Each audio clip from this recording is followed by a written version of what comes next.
Let's go! Bonjour à tous, on se retrouve aujourd'hui pour une vidéo pour tout comprendre sur le Pathfinder. Alors le Pathfinder, voilà un petit résumé ici, ce sont des actions qui vont vous permettre la réunion, la soustraction, l'intersection et l'exclusion de plusieurs formes. Alors l'exemple classique qu'on vous donne en général sur Illustrator, c'est de dire, par exemple, si vous avez un élément comme ça, rectangle arrondi, avec une ellipse et une autre ellipse, ça vous fait un joli petit nuage et vous le trouvez mignon, votre petit nuage. Sauf que si vous voulez lui mettre un contour, par exemple un contour noir, là, on se rend compte que en fait, c'est plusieurs formes. Donc, ça fait pas très joli. Donc là, va pouvoir jouer justement le Pathfinder. Alors, le Pathfinder, il faut forcément sélectionner plusieurs éléments, un minimum deux. Donc, dès que vous avez au moins deux éléments pris, vous le voyez apparaître dans Propriétés. Et puis sinon, bien sûr, vous avez directement le panneau Pathfinder. Donc, ici, je vais prendre trois éléments. Et je vais faire le premier mode du Pathfinder qui est la réunion. Hop, voilà mon petit nuage. Alors, vous avez sur votre fichier d'exercice différents exemples. Par exemple, ici, cette petite lune, où je peux prendre, par exemple, ces deux formes. Si je les prends et que je viens faire cette fois une soustraction, voilà ma petite lune. Alors, je vais vous donner dans cette vidéo le petit détail qui est un peu caché. C'est que si je fais la même chose en appuyant sur Option, on a l'impression que ça ne change rien. Sauf que ici, je peux double-cliquer à l'intérieur et rechanger d'avis euh, sur mon Pathfinder, simplement parce que ça me fait une forme composée. Pour sortir de ce mode, je double-clique et je reviens en mode normal. Alors, dans cet autre cas, on va faire un petit écrou. Donc, j'ai fait un rectangle ici que je vais venir placer bien au centre de ma forme.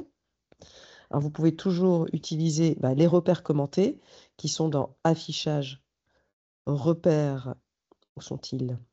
Repères commentés, normalement ils sont cochés. Vous avez aussi des options d'alignement ici. Et donc voilà ma forme alignée. Je vais faire commande C, commande F pour la coller en place. Et en appuyant sur Shift, je vais la tourner à 45 degrés. Je vais reprendre ces deux formes, commande C, commande F. Je vais appuyer sur Shift et les voilà de nouveau tournées. Ces formes maintenant, si je les additionne au Pathfinder avec Réunion, voici mon petit écrou et je vais faire commande C, commande F pour en faire un deuxième. Alors j'en ai bien deux, hein. Hop, je vais vous changer de couleur pour que vous le voyez bien. Voilà mon deuxième. Et je vais maintenant sélectionner ces deux-là et je vais venir soustraire, tout simplement. Donc là, vous voyez bien que mon élément est creusé. Je vais donc maintenant faire une petite goutte. Donc je vais superposer ces deux éléments. Et pour être sûr d'être bien aligné, je vais faire le mode d'affichage, affichage tracé, commande Y. Et ici, je vois que je ne suis pas tout à fait bien aligné. Donc voilà, là c'est un peu mieux. Évidemment, c'est aussi la taille du losange qui va jouer. Et pour revenir en mode normal, commande Y. Je vais additionner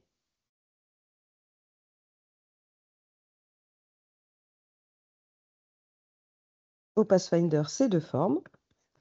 Et je vais faire commande C, commande F comme tout à l'heure pour venir hop, en faire une soustraction ici. Voilà, par exemple, une petite goutte creusée. Avant-dernier exemple, le cœur.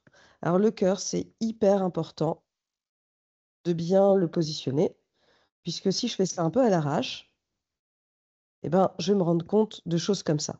En plus, comme je n'ai pas fait Alt comme je le faisais, pendant que je le faisais, là, si j'avais fait Option ou Alt en appuyant, et que j'avais vu que c'était pas bien, je pouvais redouble-cliquer et repositionner. Donc ça, c'est l'avantage d'appuyer sur Alt ou Option pendant que vous faites votre travail. Voilà. Sinon, je vous conseille très fortement le commande Y, tout simplement pour voir que vous êtes bien positionné avant de faire votre Pathfinder. Enfin, dernier exemple. Cette fois, j'ai mon cœur et je veux venir retirer mon petit écrou. Donc, je peux le prendre ici. Voilà. Je duplique mes objets toujours avec Option parce que j'adore cette fonctionnalité. Donc, je reste appuyé sur Option, hop, je fais des petites duplications comme ça. Et donc, j'ai mon petit écrou, mon petit cœur, et je viens, cette fois,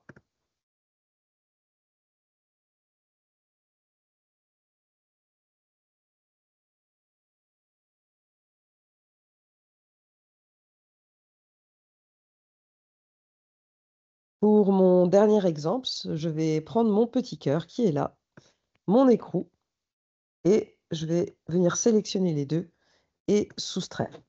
Alors, attention, si par hasard vous avez fait une forme composée, c'est-à-dire que vous avez appuyé sur Option quand vous avez fait votre élément, là, vous allez être un petit peu embêté. J'adore ce petit truc de Option pour dupliquer.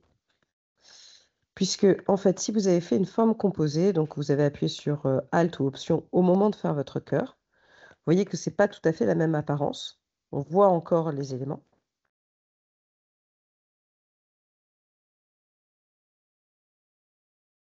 Ah. Et bien là, si je prends ça et ça, il va me dire non, non, non, il n'y a rien qui se passe. Donc, il faut d'abord que ma forme composée, je la simplifie entre guillemets. Je vais décomposer l'aspect dans le menu Objet. Et voilà, je vais prendre ces deux éléments. Et là, maintenant, je peux bien soustraire. Alors, je vous surconseille ce site incroyable qui s'appelle The Boolean Game. Voilà, boolean.method.c, puisque quand on fait union, soustraction, exclusion et chevauchement, ce sont des opérations booléennes. Et donc, ce petit site, il vient tout simplement de manière assez ludique et gamifier les opérations booléennes. Et donc, bon, bah là, c'est le début. Donc, vous avez d'abord tous les stages, tous les niveaux d'union, de soustraction, d'intersection et de différence. Et puis, vous allez monter au fur et à mesure dans quelque chose de plus coriace.